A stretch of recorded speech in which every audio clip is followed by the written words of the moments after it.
Vishnu Vijayakari.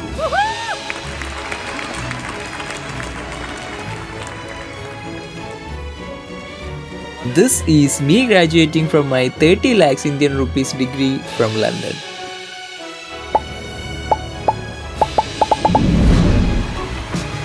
Yes, I know the big question, how much did it cost, how was my experience, my uni, all those things I'm gonna tell you, don't worry. So 30,000 pound was my fees, അതായത് 30 ലക്ഷം Indian രൂപ. If you ask me if it's worth, I don't know, watch till the end of the video, I'm gonna tell you for sure. So before telling you that, let me tell you how I got into this country.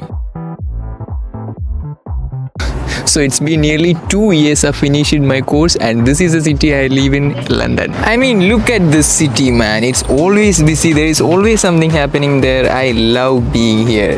Now let's come into the big point. How did I ended up being in London? So I was living a peaceful life with my Honda Dio. Dio എന്ന് പറഞ്ഞാൽ അന്നത്തെ കാലത്തെ cult scooter ആയിരുന്നു. അതും എപ്പോഴും ട്രിപ്പും ഫ്രണ്ട്സിൻ്റെ കൂടെ അടിച്ച് പൊളിച്ച് നടന്ന ഒരു കാലം. ഇനി അങ്ങോട്ടൊക്കെ പോകണമെന്ന് ഭയങ്കര ആഗ്രഹമുണ്ട്, പക്ഷേ ഇനി പോകത്തില്ല, ആ കാലമൊക്കെ കഴിഞ്ഞു പോയി. So after finishing my plus two one day എൻ്റെ അച്ഛൻ വന്നിട്ട് അടുത്ത് ചോദിച്ചു ഇനി എന്തോ ചെയ്യാനാ പ്ലാൻസ് എന്ന്. അപ്പം ഞാനിങ്ങനെ പ്ലാൻസോ ഇനി എന്ത് ചെയ്യാൻ, ട്രിപ്പൊക്കെ പോയി ഇങ്ങനെ ഒരു ബൈക്കൊക്കെ മേടിച്ച് ഇങ്ങനെ നടക്കും. അപ്പം അങ്ങനെയൊക്കെയായിരുന്നു ഞാൻ ചിന്തിക്കുന്നത്. എനിക്കിങ്ങനെ കോഴ്സിന് പോകണമെന്നോ പഠിച്ച് എന്തെങ്കിലും ആവണമെന്നോ അങ്ങനെയുള്ള ഒരു ചിന്തയൊന്നും എൻ്റെ തലയിൽ വന്നിട്ടില്ല. എനിക്ക് അന്നും വന്നിട്ടില്ല, ഇപ്പോഴും വന്നിട്ടില്ല. സോ അങ്ങനെ ഇരിക്കുമ്പോഴാണ് എൻ്റെ ചേച്ചി ഒരു ഐഡിയ ആയിട്ട് വരുന്നത്, ലണ്ടനിൽ ഒരു കോഴ്സ് ഉണ്ട്, അത് പഠിക്കാൻ പോകുന്നത്. അന്ന് ഇങ്ങനെ ഇപ്പം ആൾക്കാർ പുറത്തുപോയി പഠിക്കുന്നതിൻ്റെ കൂട്ട് പോകുന്നൊരു ടൈം അല്ലായിരുന്നു, അന്ന് ഈ PSW തുടങ്ങിയ സമയമായിരുന്നു. So before considering London I still remember we had load of options. എൻ്റെ ഒരു കസിൻ ഒരു മലേഷ്യ വഴി അമേരിക്കയിൽ പോകുന്ന ഒരു കോഴ്സൊക്കെ കൊണ്ടുവന്ന്, പിന്നെ തായ്ലൻഡിൽ MBBS പഠിക്കാൻ പോകുന്ന ഭയങ്കര ചീപ്പായിട്ട്, റഷ്യ, അങ്ങനെ പല സാധനങ്ങൾ വന്നു. പക്ഷേ അതിലൊന്നും ഞാനൊരു അട്രാക്റ്റഡ് അല്ലായിരുന്നു. ലണ്ടൻ എന്നുള്ളൊരു പേര് കേട്ടപ്പോഴായിരുന്നു ലണ്ടൻ, യൂറോപ്പ്. അപ്പം ഞാൻ വിചാരിച്ചു ഓക്കെ എന്നാൽ അവിടെ തന്നെ പോകാം. ഇതല്ലാതെ കോഴ്സോ എന്തോന്നൊന്നും we didn't even check. We just wanted to go somewhere to travel. അതായിരുന്നു ഏറ്റവും വലിയ reason. And the whole process was about 6 months time. ഇതിൻ്റെ ഇൻ്റർവ്യൂ കാര്യങ്ങൾ, വിസ ആപ്ലിക്കേഷൻ എല്ലാം 6 months ആയിരുന്നു അന്ന് എടുത്തത്. അത് കഴിഞ്ഞ് finally the day arrived. I'm flying to London. Normally ആൾക്കാർ ജനിച്ച സ്വന്തം നാടും വീടും ഒക്കെ വിട്ടു പോകുമ്പോൾ ഭയങ്കര സങ്കടമൊക്കെ ആയിരിക്കത്തില്ല, ഭയങ്കര സാഡ്നെസ്സും കാര്യങ്ങളൊക്കെ ആയിരിക്കും. പക്ഷേ എനിക്ക് അങ്ങനെ ഒരു സംഭവം ഇതുവരെ വന്നിട്ടില്ല. Because I know I was going to explore the world. So spending 30 lakhs of my dad's money and flying to London. Man, എനിക്ക് അന്നത്തെ എൻ്റെ തലച്ചോറിന് എന്തുവായിരുന്നു എനിക്കറിയത്തില്ല. ബട്ട് ഞാൻ പറഞ്ഞു ഓക്കെ പോവാം, 30 ലക്ഷം അച്ഛൻ കൊടുത്തോ, ഞാൻ പോവാന്ന് പറഞ്ഞ് ഞാൻ ഫ്ലൈറ്റ് എടുത്ത് ഇവിടെ വന്നു. So on 2019 I took flight to London on a Etihad A380 jet.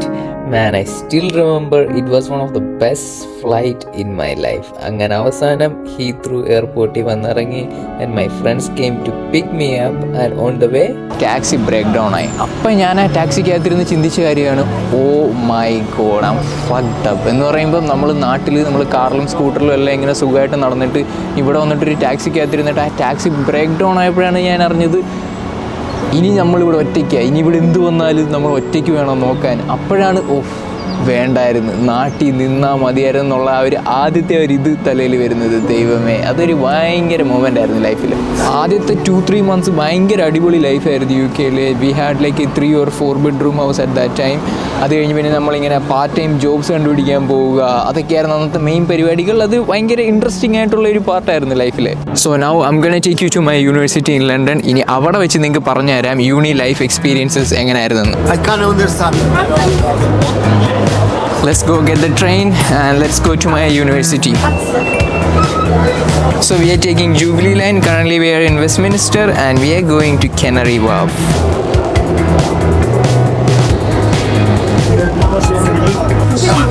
അപ്പോൾ ഞാൻ ജീവിതത്തിൽ ആദ്യമായിട്ട് ലണ്ടൻ അണ്ടർഗ്രൗണ്ടിൽ കയറിയത്, മീൻസ് ലണ്ടൻ ട്രെയിൻ ഈ ജൂബിലി ലൈനിലായിരുന്നു. അപ്പോൾ ഇതിൻ്റെ സ്പീഡ് നമ്മളിങ്ങനെ മുമ്പിലോട്ട് പോകുമ്പോൾ നമ്മൾ ഭയങ്കര ഫോഴ്സിൽ പുറയിലോട്ടാവും. അതൊക്കെ ഭയങ്കര ഒരു പുതിയൊരു എക്സ്പീരിയൻസ് ആയിരുന്നു. ഇപ്പോൾ ട്രെയിൻ വന്നിട്ടുണ്ട്, ലെറ്റ്സ് ഗോ.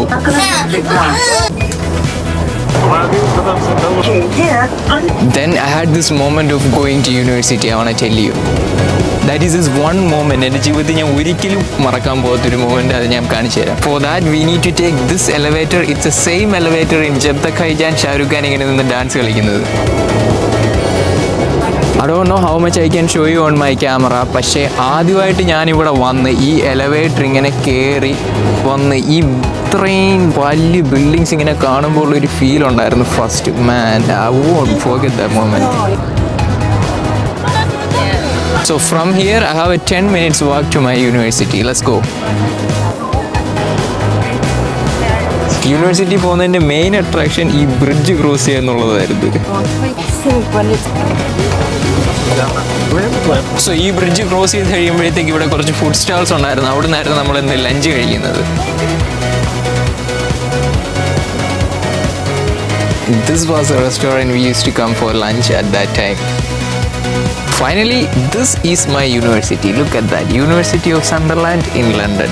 ഇത് ഇങ്ങനെ കണ്ടു കഴിഞ്ഞാൽ ഒരു ചെറിയൊരു ബിൽഡിംഗ് ആണ്. But the reason is because this is University of Sunderland's London campus.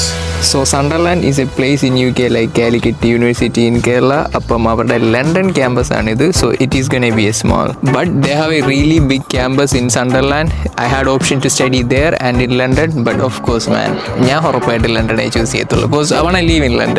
Now the big question, what happens a day in my university on Sunderland? So if you ask me how was a day in our university, നമ്മൾ രാവിലെ അവിടെ പോവും, card scan ചെയ്യും. അങ്ങനെയായിരുന്നു attendance ഇടുന്നത്. ഏതെങ്കിലും ഒരു European, African ഒരു ഇന്ത്യൻ പ്രൊഫസർ വന്ന് നമുക്ക് ക്ലാസ് എടുക്കും. കുറച്ച് പേരെ ക്ലാസ്സിൽ കാണത്തുള്ളൂ. ചിലപ്പം 200 പേരെ ക്ലാസ്സിൽ ആയിരിക്കും, പക്ഷേ ക്ലാസ്സിന് വരുന്ന ചിലപ്പോൾ 10 പേരായിരിക്കും. ആൻഡ് ഏറ്റവും വലിയൊരു പ്രശ്നം എന്ന് പറയുമ്പോൾ ഭയങ്കര പ്രായമുള്ളവരായിരുന്നു നമ്മുടെ ക്ലാസ്മേറ്റ്സ്. അത് അന്ന് ബ്രെക്സിറ്റ് നടക്കുന്ന സമയമായിരുന്നു, അതുകൊണ്ടായിരുന്നു. And the best thing also was weekly ഒരു 2 or 3 days മാക്സിമം ക്ലാസ് ഉള്ളായിരുന്നു. അതൊരു എനിക്ക് ഭയങ്കരമായിട്ട് ഇഷ്ടപ്പെട്ടൊരു സംഭവമായിരുന്നു. കാരണം എന്ന് വെച്ചാൽ എനിക്കങ്ങനെ പഠിക്കാൻ വലിയ താല്പര്യമൊന്നും ഇല്ലാത്ത ഒരാളായിരുന്നു. അപ്പം വീക്കിലി 2 or 3 days കോളേജിൽ പോകുമെന്ന് വെച്ചാൽ ഭയങ്കര സുഖമുള്ള. അതും ഒരു ക്ലാസ് ഒരു 1.5 hour, അത് കഴിഞ്ഞിട്ട് ഒരു 3 hour ബ്രേക്ക്, അത് കഴിഞ്ഞിട്ട് ഒരു ദിവസം മൊത്തം കൂടെ ഒരു 3 ഒക്കെ മാക്സ് കാണത്തുള്ളായിരുന്നു. അതുകൊണ്ട് എനിക്ക് യൂണിവേഴ്സിറ്റിയുടെ സെറ്റപ്പ് UK എനിക്ക് ഭയങ്കര ഇഷ്ടമാണ്. ഇങ്ങനെയാണ് എല്ലായിടത്തും വേണ്ടുന്നത്. പിന്നെ ഏറ്റവും അട്രാക്റ്റീവ് ആയിട്ടുള്ള കാര്യം അറ്റൻഡൻസ് ID കാർഡ് കൊണ്ട് സ്കാൻ ചെയ്യുന്നതായിരുന്നു. ചില ദിവസങ്ങളിൽ നമുക്ക് വരാൻ പറ്റത്തില്ലെങ്കിലും നമുക്ക് കൂട്ടുകാരൻ്റെ കയ്യിൽ കൊടുത്തിട്ടിട്ട് സ്കാൻ ചെയ്യുമ്പോൾ നമ്മുടെ അറ്റൻഡൻസ് വീഴുമായിരുന്നു. പക്ഷേ പിന്നെ ഒരു വർഷം കഴിഞ്ഞപ്പോഴത്തേക്ക് അവരത് കണ്ടുപിടിച്ചത് ക്യാൻസൽ ചെയ്തായിരുന്നു. But it was A good time for sure. And I remember one thing, നമ്മുടെ അവിടുത്തെ ക്യാൻറ്റീൻ റൺ ചെയ്യുന്നത് മലയാളികളായിരുന്നു. ഐ സ്റ്റിൽ റിമെമ്പർ നമുക്ക് ഭയങ്കര ചീപ്പായിട്ട് റൈസ് ആൻഡ് ചിക്കൻ കിട്ടുമായിരുന്നു. അതായിരുന്നു എന്നത്തെ നമ്മുടെ ലഞ്ചൊക്കെ അവിടുന്ന്. It was A good time. And then COVID hit. So I was supposed to have a 3-year course. അപ്പോൾ COVID hit ആയത് കഴിഞ്ഞപ്പോഴത്തേക്ക് ആ 3 വർഷത്തെ കോഴ്സിൽ 2 വർഷം ഓൺലൈനായിട്ടങ്ങ് മാറി. So it was just online class like anyone else in the world.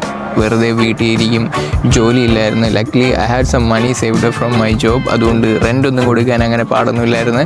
Even I tried going back home once. എൻ്റെ വീട്ടിൽ നിന്ന് എനിക്ക് ഫ്ലൈറ്റ് ടിക്കറ്റ് എടുത്ത് തന്ന് ഞാൻ എയർപോർട്ടിൽ ചെന്നപ്പോഴത്തേക്ക് അവർ പറഞ്ഞു നിങ്ങൾക്ക് പോകാൻ പറ്റത്തില്ല, കാരണം പക്ഷേ അന്ന് ലോക്ക്ഡൗൺ ഇല്ലായിരുന്നു. ലോക്ക്ഡൗൺ തുടങ്ങുന്നതിൻ്റെ തൊട്ട് മുമ്പത്തെ ദിവസമായിരുന്നു. അതൊക്കെ ഭയങ്കര മറക്കാൻ പറ്റാത്ത ഭയങ്കര സംഭവങ്ങളാണ്. ഞാൻ ഇങ്ങനെ എയർപോർട്ടിൽ ചെന്നപ്പോഴത്തേക്ക് നിങ്ങൾക്ക് പോകാൻ പറ്റത്തില്ല, നിങ്ങളുടെ ഇന്ത്യൻ പാസ്പോർട്ട് അന്ന് എത്തിയാതിൻ്റെ ഫ്ലൈറ്റ് ആയിരുന്നു. അപ്പം അറബ് കൺട്രീസിൻ്റെ പാസ്പോർട്ട് ഉള്ളവർക്ക് മാത്രമേ പോകാൻ പറ്റത്തുള്ളൂ. അങ്ങനെ ഞാൻ കൊണ്ടുപോയി പെട്ടിയായിട്ടെല്ലാം തിരിച്ച് റൂമിലോട്ടൊക്കെ വന്ന് I mean there was good time and there was bad time as well. പക്ഷേ ഒരു നല്ലൊരു എക്സ്പീരിയൻസ് ആയിരുന്നു. എനിക്ക് ഏറ്റവും ലക്കായിട്ട് തോന്നിയിട്ടുള്ള കാര്യം എന്ന് പറയുമ്പോൾ എനിക്ക് ഒരിക്കലും ജോലി ഇല്ലാതെ വന്നിട്ടില്ല ഇവിടെ. എനിക്ക് എപ്പോഴും എൻ്റെ ബിൽസ് എല്ലാം പേ ചെയ്യാൻ എപ്പോഴും ഒരു ജോലി എനിക്ക് എപ്പോഴും ഉണ്ടായിരുന്നു. അപ്പോൾ അത് നല്ലൊരു കാര്യമാണ്. ഇപ്പോൾ വരുന്ന എല്ലാവരുടെയും ഏറ്റവും വലിയൊരു പ്രശ്നമെന്ന് വെച്ചാൽ ജോലി കിട്ടുന്നില്ല എന്നുള്ള പാടാണ്. കാരണം അന്ന് ഇത്ര ആൾക്കാർ വരത്തില്ലായിരുന്നു, കൂടുതൽ ഓപ്പർച്യൂണിറ്റീസ് ഉണ്ടായിരുന്നു. ഇപ്പോൾ ഒത്തിരി ആൾക്കാർ വരുന്നുണ്ട്, വേക്കൻസീസും കുറവാണ്. അതുകൊണ്ടാണ് ഇപ്പോഴത്തെ പ്രശ്നം. സോ അടുത്ത് നിങ്ങളുടെ ഏറ്റവും വലിയ ഡൗട്ടായിരിക്കും ഇവിടുത്തെ എക്സാംസും കാര്യങ്ങളും എല്ലാം എങ്ങനെയായിരുന്നു. ലക്കിലി കോഡ് ആയതുകൊണ്ട് എനിക്ക് റിട്ടേൺ എക്സാംസ് എല്ലാം ക്യാൻസലായി ഫുൾ അസൈൻമെൻറ്റ്സ് ആയിട്ട് അവർ ട്രാൻസ്ഫർ ചെയ്ത് തന്നായിരുന്നു. So it was like 3,000-4,000 words assignments നമ്മൾ വേർഡിൽ ഉണ്ടാക്കിയിട്ട് കൊടുക്കണം. പിന്നെ അവസാനം ഡെസർട്ടേഷനും എല്ലാം ഓൺലൈനായിരുന്നു. അതുകൊണ്ട് ആ കാര്യത്തിലൊരു സുഖമായിരുന്നു. So if you are someone like me who really don't like to go through exams and everything, UK is a good option. So finally, after years of hard work and part-time jobs, our convocation. So we actually waited a long time for our convocation because of COVID. There was social distancing and everything. But അത് നടന്നപ്പം വളരെ അടിപൊളിയായിട്ടാണ് നടന്നത്. It happened on a big church in Canary Wharf where I am right now. More than getting that certificate, ഞാൻ കൂടുതൽ excited ആയിട്ടുള്ളത് അന്ന് എന്ത് suit ഇടുമെന്നായിരുന്നു. ഞാൻ മോസബോസിൽ പോയി കുറേ സ്യൂട്ടുകൾ ട്രൈ ചെയ്ത് അങ്ങനെ അവസാനം ഒരു അടിപൊളി സ്യൂട്ടൊക്കെ ആയിട്ട് it was A really good day.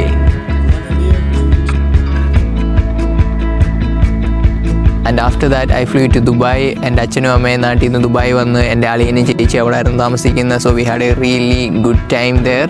So yeah, it was a really good 3 years in UK, and right now I'm trying to do different things. I'm trying vlogging at the moment as well. I'm really not interested in going into like a career, you know, like a career centrified. I don't have any goals like that. So I'm gonna see where life is gonna take me. Now after all this, if you ask me, is it worth paying this much money for a course? I don't know. It entirely depends upon you. It entirely depends how rich you are or how poor you are. Yeah. So yeah, this is my experience of doing my bachelor's in UK. Now tell me, do you wanna do this? ഭയങ്കര തണുപ്പ്. Next video കാണാം. Bye bye.